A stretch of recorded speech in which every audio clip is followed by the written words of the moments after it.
Welcome to the Women Inspired Podcast, brought to you by Modern Well, a beautiful woman-centered collaborative workspace in Minneapolis, Minnesota. I'm your host, April Seifert, psychologist, entrepreneur, and self-proclaimed life experience junkie.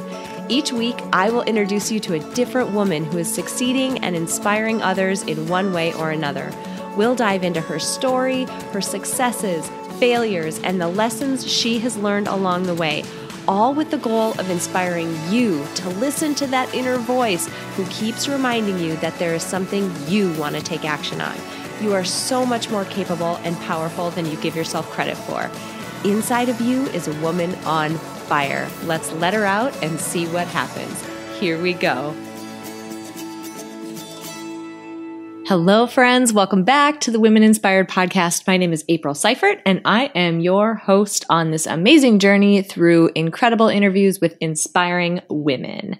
And this week, you are going to meet an extremely interesting, nuanced woman. Carolin Hauser-Carson's childhood was filled with incredible difficulty, including eating disorders and addiction.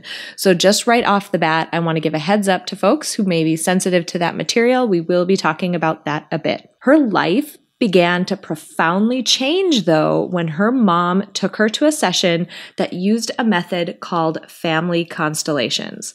Now, I'll be totally honest. I didn't know anything about this method, but in the first half of our interview, Carolin actually gives us a really good overview of the method and how and why it works.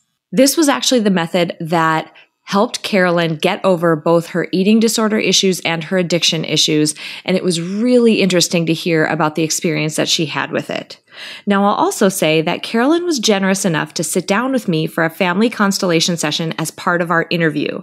So she and I connected via Zoom, and she led me through the process that she describes, on her episode. And now before I say anything else, let me say that I'm really skeptical of things like this. But I've also learned, just through interviewing a lot of people and seeing the results that they get, I've learned to be open-minded because I've accepted that there are just limitations to my own knowledge and that I just don't understand how or why everything happens and works in this world. And I think that's the case for all of us. So I was open and thought I would give it a try. And I can truly say that in that hour, we did uncover an issue.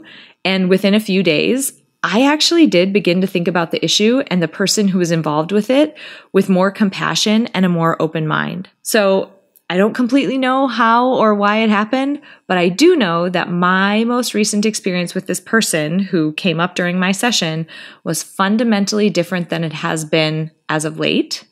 And that's really, in essence, all that matters to me. So I feel like I have a jumping off point now to begin to build a better relationship with that person, and I'm grateful for that. And I'm grateful to Carolin for helping me get there. Now, beyond family constellations, in her interview, Carolin and I also talk about so many powerful topics.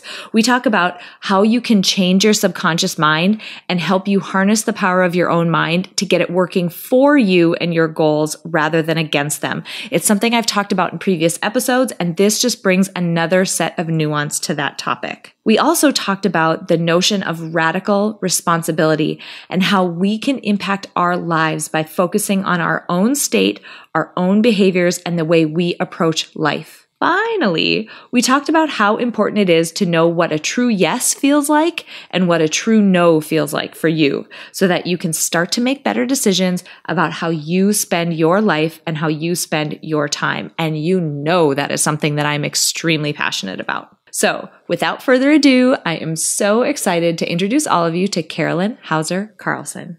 Carolin, I am so excited to have you on the show. Thank you so much for chatting today.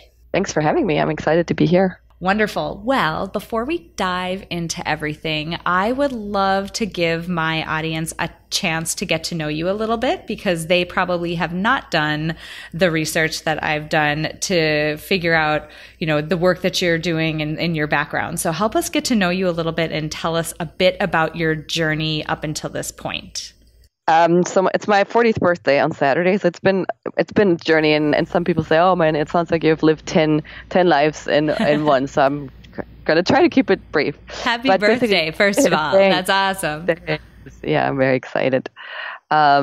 first of all, for me, it took a very long time to figure out what I was meant to do when I grew up, because I'm a high school dropout, and I did a bunch of things, but mainly kind of like what was defining my earlier life was that I was severely anorexic and bulimic from 10 until 20, 21.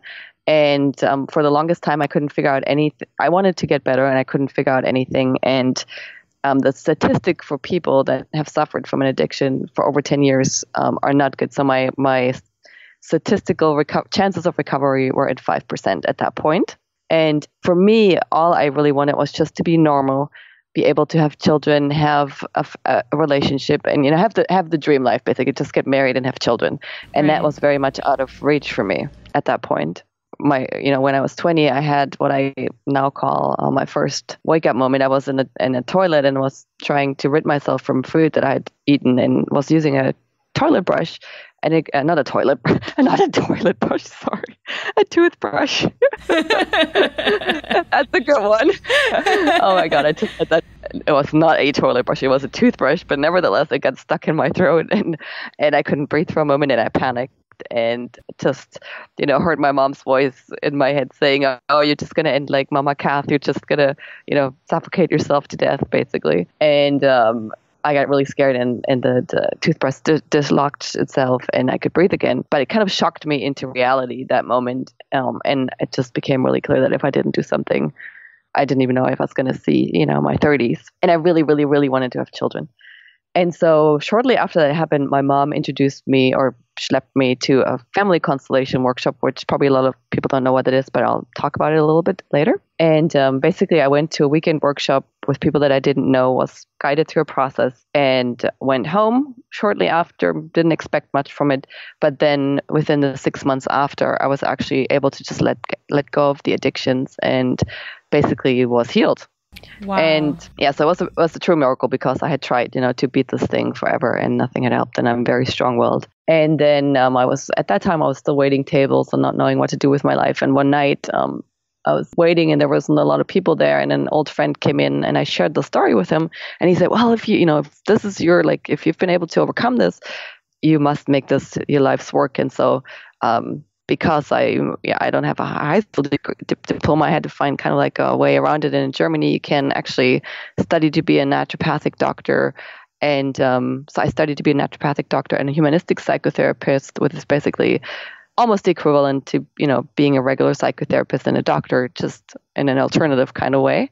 And you don't have to have a high school degree to get those licenses. And those licenses allow you to work with people in a psychosomatic way, which, normal psychotherapists, if you're an MFT, for example, you're not allowed to touch people. And so for me, it was really important to work with the body and, with people, and talking with them and doing processes, but also including the body. And so I spent my whole 20s basically, learning about healing and different healing modalities, and became a family constellations facilitator. And there's much more to my story, but that's kind of how I got into, what I'm doing right now. And then I fell in love with somebody in Germany, and he was American, and I followed him, and I can share a little bit more about my story later. But to make, long story short, I do have 2 children now. I'm very happy. I've built a very successful online business.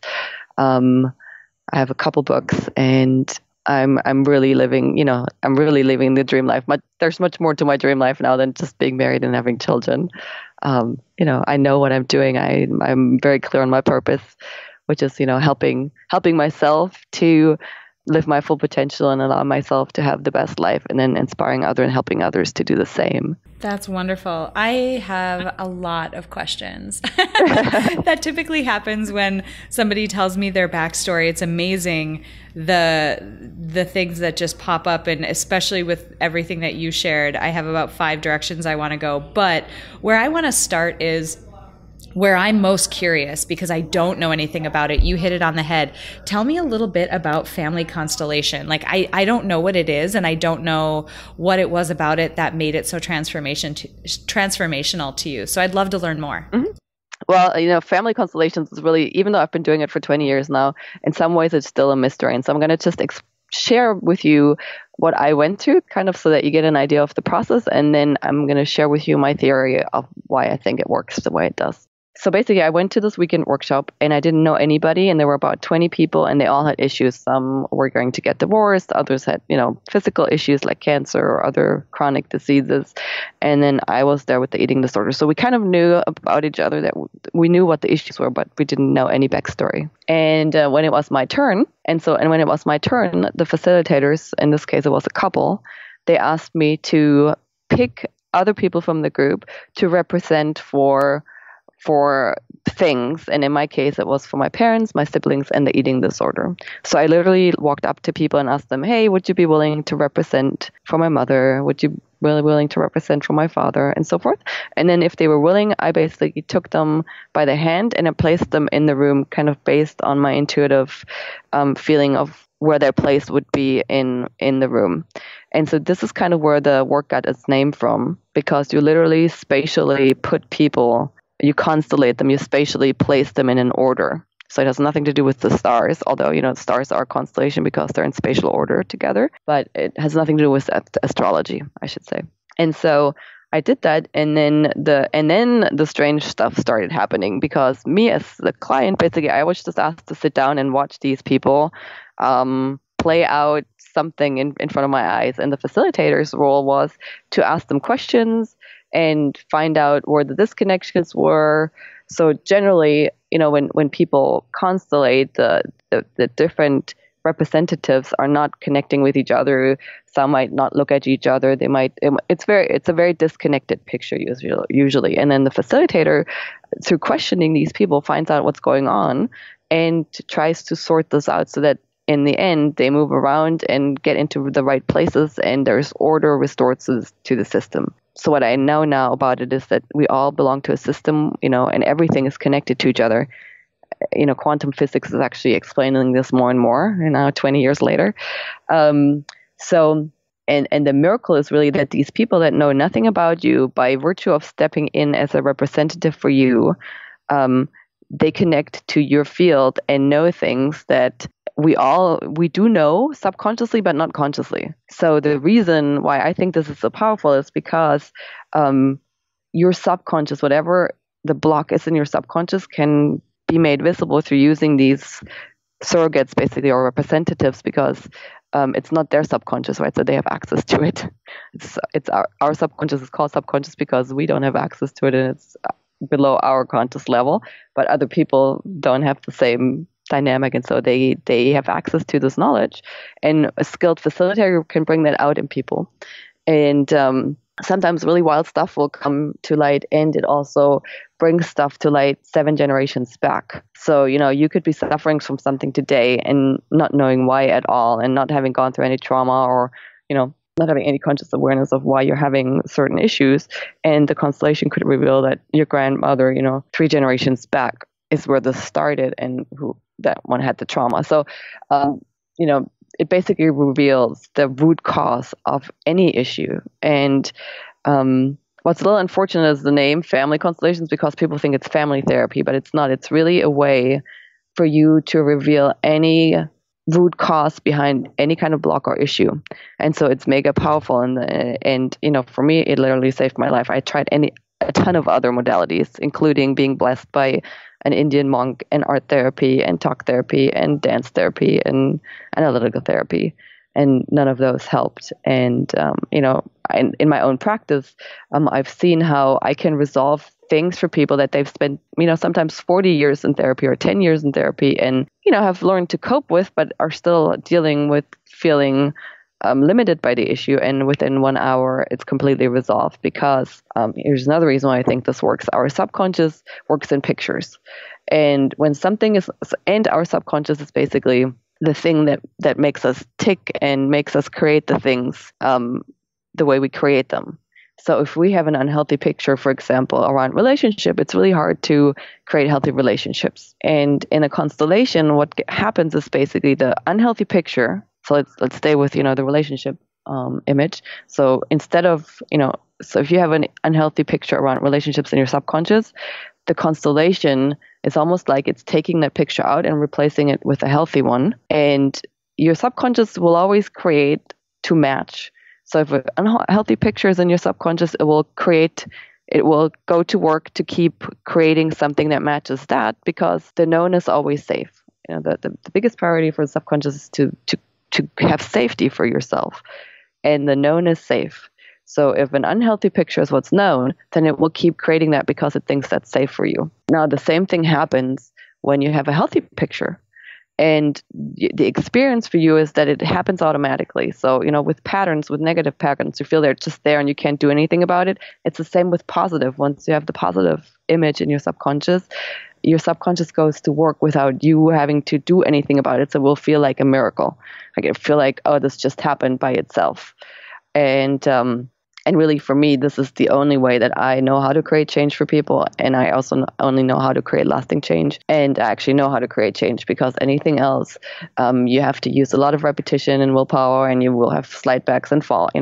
With this, you don't need to use your willpower or anything, because you are literally a changed person. And when that happens, things just come with ease. Like, I didn't have to work hard on overcoming the eating disorder at that point anymore. And what got revealed in my constellation actually was that the eating disorders were the things that had kept me alive. And I thought consciously that they were killing me, right? And actually what was revealed was that they kept me alive, that if I hadn't had them, I would have probably committed suicide or something, because of all the pain. So yeah. That's so interesting. So I'll like fully disclose this sort of whatever journey that I've been on. There is definitely a time in my life where I would have heard what you just said and completely dismissed it.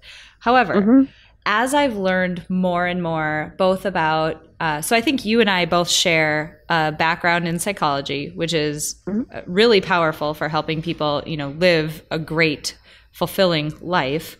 But as I've learned more about the field, and as I've studied more about basically science that is only emerging now, that we only know a small fraction of what ultimately I think we as a humanity and species will figure out, the more that there are actual mechanisms behind why so many of these things that seem mystical, or they seem unlikely or hard to believe, there's actually mechanisms through which they work. It's crazy. And so two things. One that you hit on was this notion of the subconscious and how it does operate in pictures and whatever. For folks who are listening to this, this is the same thing that I'm talking about on prior episodes when we talk about mental habits or mental heuristics or whatever. These all operate, and this is very measurable. Like, this is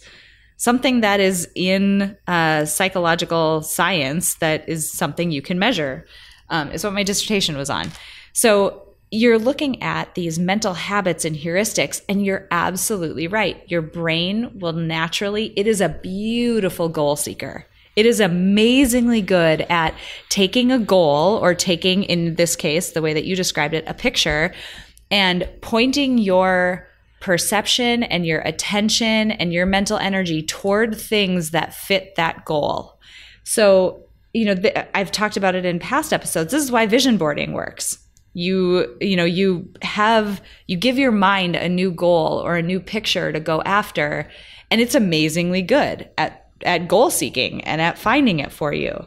So I just wanted to make that connection to both the language that you're using and the concepts that you're talking about, and things that we've talked about a number of times.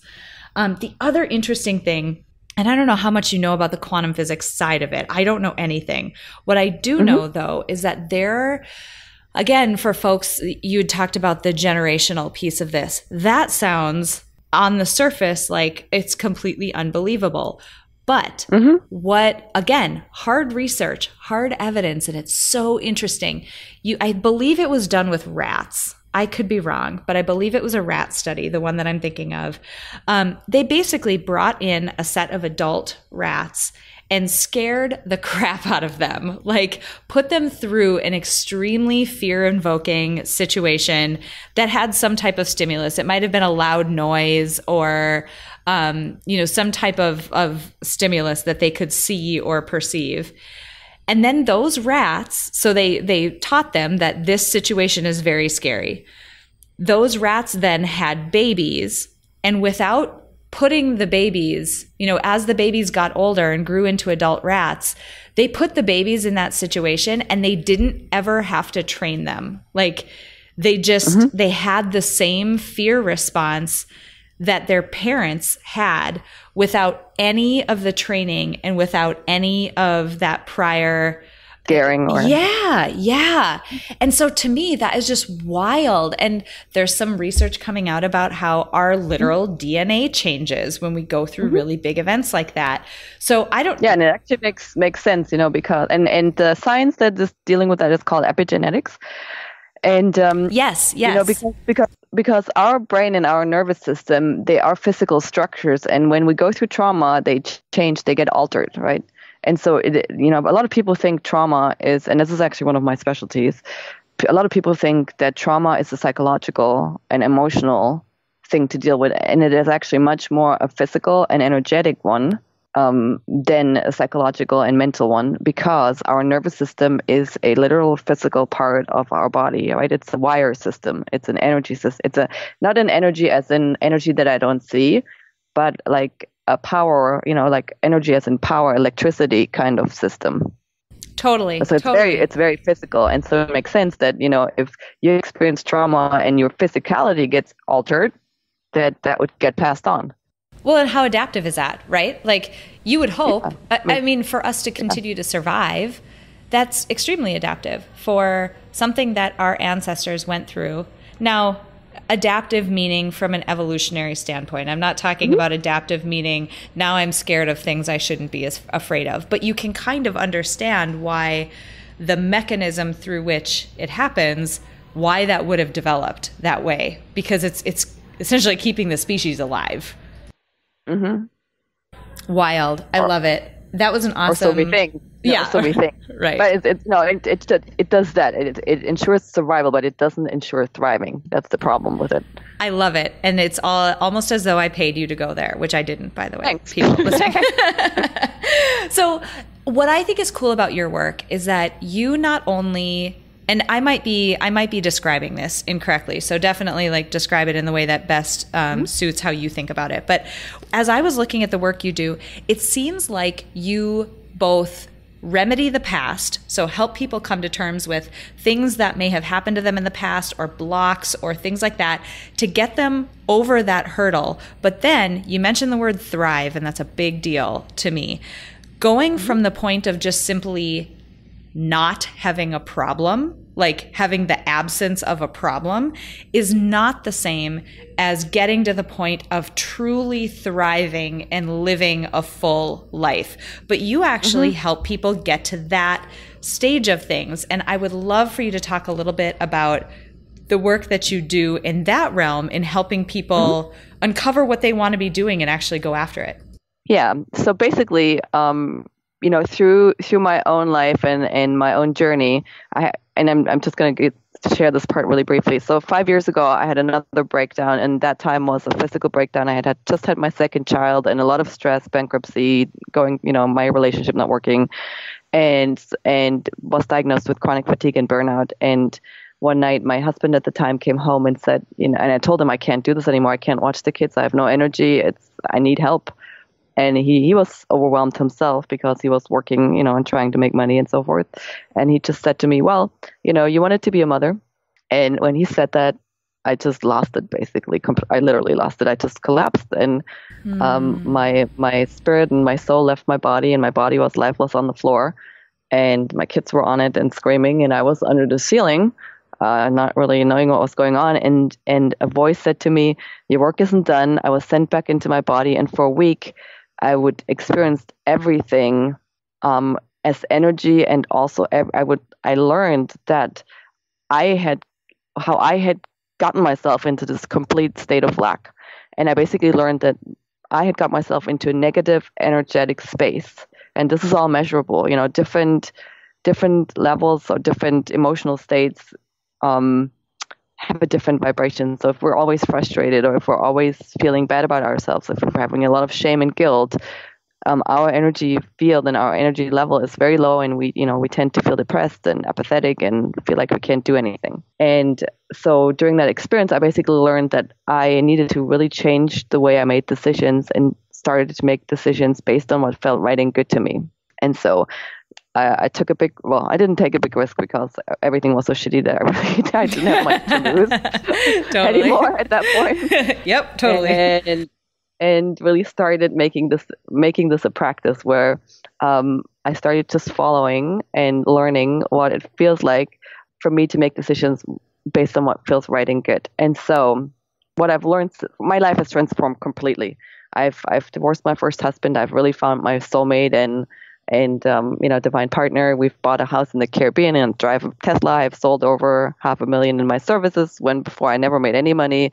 I've served over 5,000 people. I've written 2 books, it's like on. And I've helped a lot of people do similar things, all from really shifting and learning about energy. And so it started happening for me, and then I really wanted to be able to explain it. And I started learning about energy and energy levels and energy management and universal laws and so forth. And so what I know today is that we exist already and the possibility of us having everything that we want is already in existence. It's not in a manifested form, but as a potential. And the image that I'd like to give people is that imagine yourself as a several-story house. And every level of that house, every story of that house represents an energetic level. So the first floor would be 100 in terms of energy and vibration. The second floor would be 200.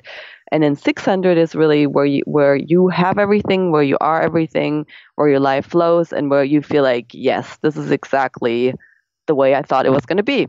And so the mistake that people make is that they think that what they want or who they want to be is something outside of themselves or is something separate from themselves, when it's not. It's just a higher vibrational version. In other words, if you have problems and things aren't going the way that you want to, it just means that you right now are, at the first story of your house or your second story of your house. And you just need to release some things and learn about some things so that you can get yourself basically up to the next level. And so that is what I help people to do, because the only thing that we have power over, it's not circumstances, it's not other people. The only thing that we really have power over is our own energetic and vibrational state. And so what I found, for me to be the best way to help people really, not just overcome things, but basically end up in a different state is by helping them release whatever negativity is pulling them down or keeping them at the first and second and third level. And when you do that, they automatically get to the next level, and the next level has all the things that they're wanting or more of the things, right? You couldn't have the reason why you have a longing for something, or the reason why you know that something is wrong in your life, is because you're inherently already connected to the you that you are at the higher levels, right? So I have to give you an example.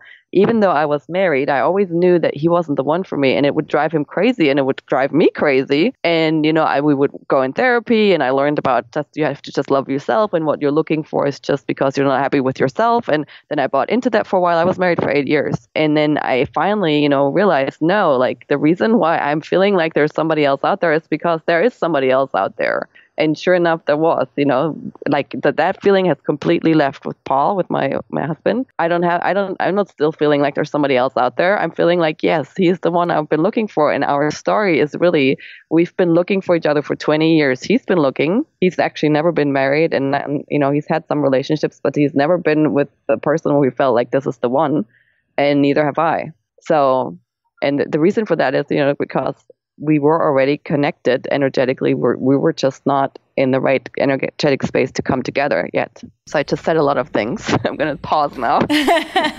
No, it's so interesting. It again maps over, and just for our audience listening to this, it maps over onto something that I talk about often on this podcast, and you said it with slightly different words again, that no matter what situation we find ourselves in, no matter what the circumstances are around us, it's not, and I like to divorce these words and choose words extremely carefully. It's not necessarily your fault. You're not to blame, but you are responsible for what you do from that point forward. You're responsible for yourself and your actions, and in your case, what you're talking about, the state that you're showing up in order to bring about the outcomes that you're looking for. There's a lot of quotes out there about if you want a different outcome, you need to do something different than what you have been doing. Mm-hmm. And that really touches on a lot of this. We have to be willing to take ownership over our own self and how we're showing up in the world. And for people who aren't as familiar with this idea of, what state you're in and energetically and that type of thing, people are super intuitive, and you can tell when you're around. Everybody has this person in their life. Like, conjure the image up of this person in your life who you just don't like being around because they bum you out, or they're just their stress level or their energy level is too high in a negative way. And you start to absorb that and start to feel that way too. Everyone has that person in their life, and there's a reason why you don't want to spend a bunch of time with them. So to me, when I think through the topics that you're talking about, people are extremely intuitive, and it's about, like, if you're that person that is making people feel that way, or you are that person who is bumming people out, and that's just one example with other people, they're not going to want to spend time with you. Like, they're not going to be attracted to you and not going to want to, help you meet the goals that you have. And so there's so much about this that if you really let it sink in and think about it, it applies on a practical level on your day-to-day life. And I mean, I also want to say, it's a good point about there's nothing about blame and so forth, and you always have a choice. And obviously, one of the things that's really helpful. So basically what I've realized is that we have to develop a new kind of intelligence, and I call it pleasure intelligence, and also develop a pleasure IQ, which is basically your ability or your level of ability in terms of how much pleasure you can allow yourself to have in any given area. And, that doesn't mean that you go when you're really struggling with something, right? It's not about denying and pushing away the emotions and pretending everything is fine. Correct. It's really about finding the next thing that is really right for you, and oftentimes, that entails getting help and asking others, and because it's always this kind of work is always easier when you do it together than when you do it alone, because it's so counterintuitive and maybe only 2 to 5% of the world population will even ever understand what we're talking about, right? So you are by default isolated and alone when you start going on that journey, and most of the people will not support and understand you in this journey. So it's super, super critical to listen to things like this and to find people that you resonate with and to get help and not feel like, oh, I should know this all, and I need to figure all this out by myself and so forth. I mean, in the end, you're the only one who can change your vibration because you are in your body. But at the same time, I have had a ton of support, people that believed in me and that I could go to and talk to and feel encouraged, that helped me. And what the responsibility part is to find those people and to basically give yourself the support that you need in every area, whether it's, getting physically better, getting emotionally better, so that, I always say to people, basically having your dream life is like winning the Olympics, right? For an Olympic athlete, that is the dream. For us, it's different things, but it requires the same amount of focus and support, right? And if somebody was training for the Olympics, they have one shot, maybe two sometimes, but let's say the Olympics are 9 months away, and you really want to make gold medal, you would then make sure that you have a nutritionist, a massage therapist, a doctor. You would do anything you could in terms of setting yourself up for success, right? If you were that athlete. For some reason, we don't think in the same terms when it comes to us creating our lives, just because we're not necessarily athletes, right? But actually the same amount of support is required. Totally. Yes. I think sometimes people look at, or it's easier to look at the situation that someone else is in that might be closer to that thriving situation, and assume that all happened by chance, that all happened. And not realize how much intention and how many small, correct decisions were made over the course of a time to get somebody into that position. Yeah. And this is really great that you touch upon it, because people, when I say about allowing, your pleasure IQ is an indicator of how much you're allowing yourself. And people think, well, I'm allowing myself to have this. Why don't I have it? Well, allowing is a very practical thing. So for the athlete, the allowing part starts by, to be a gold medal athlete, you actually need to train every day for 8 hours. You need to actually go out and buy your first, let's say you're an ice skater. You would have to actually go to the store, buy the skates, and start skating and falling down and getting up again and doing that a bunch of times, and then training more and then eating right and then really making sure that, you're spending the time that it takes. That's the allowing part. For somebody to allow themselves to become an athlete, it takes training to do that. And we don't have the same mindset when it comes to other things. If I want to have an amazing marriage, I need to allow myself to put a lot of time into it and learn skills to have that kind of marriage, Absolutely. And it's like that within any area. Absolutely. So as we're closing down today, what I love to do with people who are in your situation where you do have just this wealth of knowledge that people can really benefit from, are there any, if somebody is really resonating with this, or somebody has this is conjuring up some areas where, wow, I don't think I'm working as hard on that, or I don't think I'm being as intentional, or I don't feel, even if it's just I don't feel as good about that area of my life as I know that I could. How do you suggest people get started? Like, what's some practical advice, or what are their first steps to get started moving down that path? And it might be something from the Pleasure IQ book. Maybe it's something, a way that you work with your clients. I'm not sure.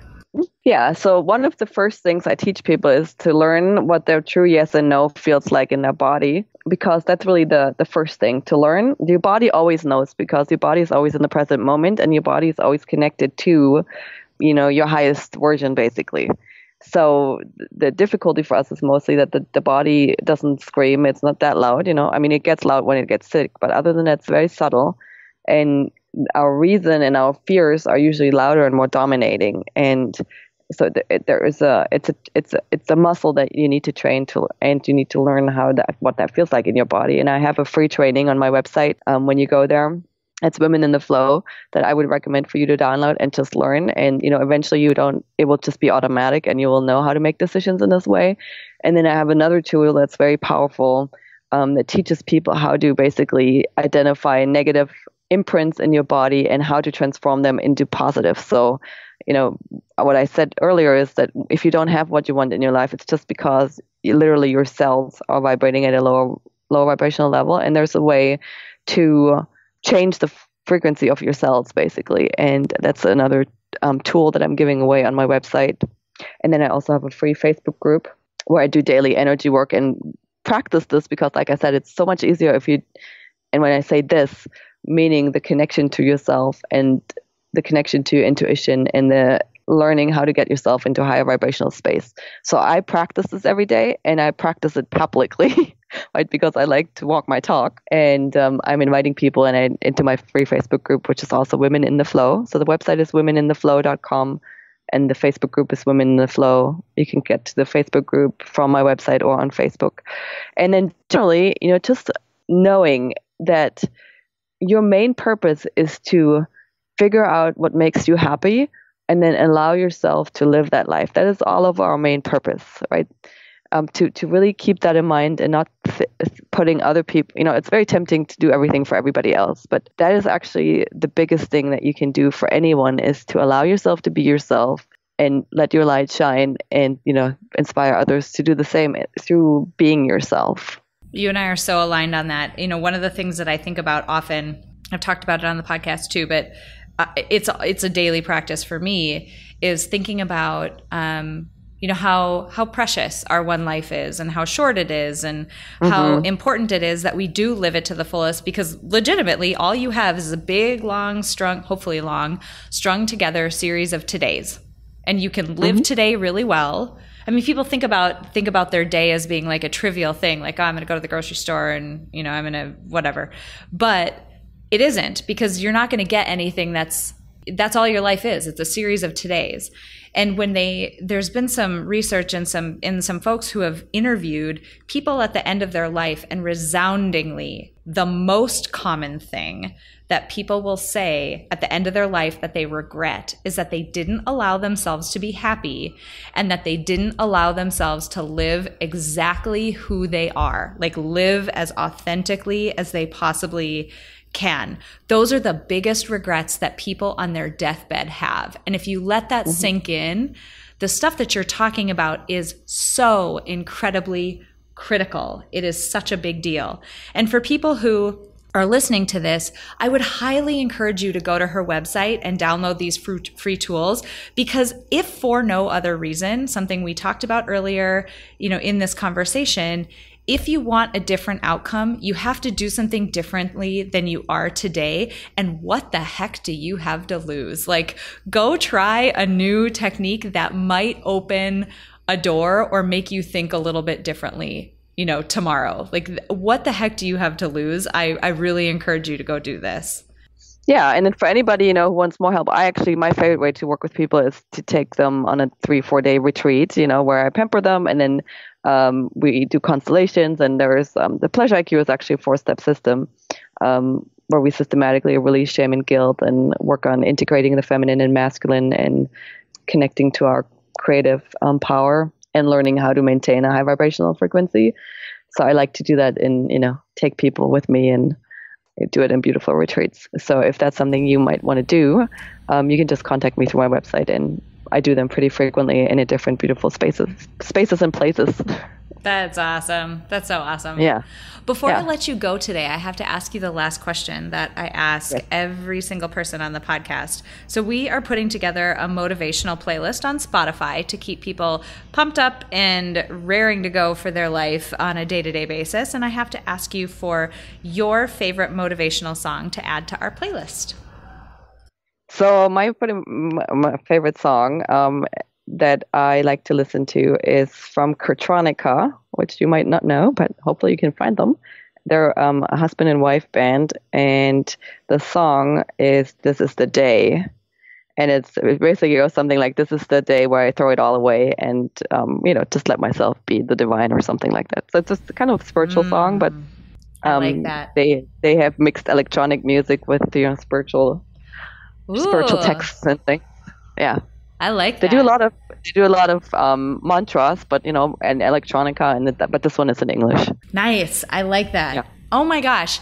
I have to thank you so much, Carolin, for joining me today for this conversation, for sharing your background and your information with us. It's been really eye-opening and enlightening, and it's amazing to me how many roads all sort of point to the same notion that we do have a ton of control, and we can intentionally take steps to build a better life that feels better for us. So thank you so much for being here with us today. Thanks for having me. All right, guys, I really, really hope you enjoyed that episode and that interview with Carolin Hauser-Carson. As always, I got to highlight a few things, and here we go. So number one, you've heard me talk about a number of these things before, but I feel like Carolin's episode really brings some new context and new color and new nuance to these issues. So first of all, your mind can be your biggest asset. Oh my God, it's incredible. So Carolin and I spoke about this as she described the mechanisms through which this method called family constellations actually functions. And the thing is, I speak about this a lot on the podcast. This is literally how psychology works. Our mind, when left unchecked, can be a big barrier for us because our brain evolved over millennia to keep us safe and to maintain predictability in the world around us. So that means that our mind is naturally going to find and perceive the world around us in a way that conforms to our current subconscious state. And lots of times, this isn't good or accurate because our mind has evolved to find threat in our environment so we can avoid it and stay alive. That's why our species still exists. So back in saber-toothed tiger days, that was super adaptive. And that's great. We're still alive today. But today, in modern society, Not so much. It's actually inhibiting for us to walk around and see threats everywhere in our daily lives. But by changing the way our underlying subconscious mind works, by telling it to expect something else and find new, more modernly adaptive information, we can actually turn our mind into a big asset. So we had a really great conversation about that. It is such a huge topic. I've talked about a number of different ways on the podcast about how you can do that. I just had to highlight it again on this episode. Number 2, radical responsibility. Carolin hit this notion on the head when she spoke about her second book, The Pleasure IQ. No matter what situation we find ourselves in, we are responsible for ourselves and how we show up and approach that situation and life more broadly. If you want a different outcome, then you have to do something different than what you've been doing. Taking ownership of yourself and how you show up in the world can profoundly impact your own experience. I say it all the time, but oh my gosh, you guys, you have so much more power than you think you do. You have the power to control your own experience.